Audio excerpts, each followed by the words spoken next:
প্রকাশ্যে দিবালোকে ঢাকা হাতির ঝিলে ঘটে গেল একটা অঘটন ঘটনা, যা ইতিপূর্বে এই হাতির ঝিলে এরকম চালচলন ঘটনা ঘটেছে কিনা আমাদের কারোর জানা নেই। আমরা শুধু এটুকুই জানি, ঢাকা শহর, রাজধানী শহরে রেল স্টেশন, এয়ারপোর্ট, লঞ্চঘাট, বাংলাদেশের টেকনাফ থেকে তেঁতুলিয়া, চৌষট্টি জেলার এই সকল জায়গাতে অঘটন ঘটে থাকে। ঠিক তেমনই একটা চালচলন ঘটনা ঘটে গেল ঢাকা হাতির ঝিলে একটি মেয়ের সাথে। মেয়েটি দেখা যাচ্ছে ফোনে কথা বলছে, হয়তোবা তার প্রেমিক কিংবা বয়ফ্রেন্ডের সাথে। মেয়েটিকে ফলো করে একটি মুরব্বি ওদিকে তাকিয়ে আশপাশে কেউ আছে কি না দেখে নিল। তারপরে ফলো করে লক্ষ্য করে দেখে নিল মেয়েটির ব্যাগে কতগুলো টাকা আছে ও কয়টা মোবাইল আছে।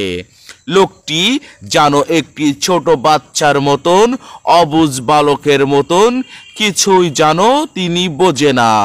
মেয়েটি নরম সরম, তাই তো হয়তোবা বয়ফ্রেন্ডের সাথে রাগারাগি করে সে চুপচাপ বসে আছে। ইতিপূর্বে দেখা যাচ্ছে হাতির ঝিলে সেই মুরব্বিটা মলম পাটি পকেট থেকে একটা টিস্যু বের করে কি জানো সেই টিস্যুর পরে ঢেলে দিল। ঢেলে দেওয়ার পরে যে মেয়েটি বসে আছে তাকে টার্গেট করে ওদিকে ভালো মানুষ সাজার চেষ্টা করছে। তারপরে একটু ভালো করে লক্ষ্য করে দেখা যাচ্ছে মেয়েটির পাশে এসে বসলো। বসার পর টিস্যুটি নাড়ানাড়ি করে তার নাকের কাছে, হাতের কাছে এলোমেলো করছে। তবে এই টিস্যুটির তার যে কেমিক্যালের মাধ্যম দিয়ে মেয়েটির কাজ হয়ে গিয়েছে। আবার আশপাশের যে মানুষগুলো যাচ্ছে তারা যেন মজা নিচ্ছে। কেউ কারোর সাপোর্ট হেল্প করার মতন এই প্রিয় শহরে, রাজধানী শহর ঢাকা শহরে করে না। মেয়েটি ততক্ষণে বসে চলে এসছে শয়তানের কালো জাদুতে। এতপর দেখা যাচ্ছে লোকটি মেয়েটির কাছে টাকা, মোবাইল সব কিছু নিয়ে নিল। নেওয়ার পর সে যেন কিছুই বোঝে না।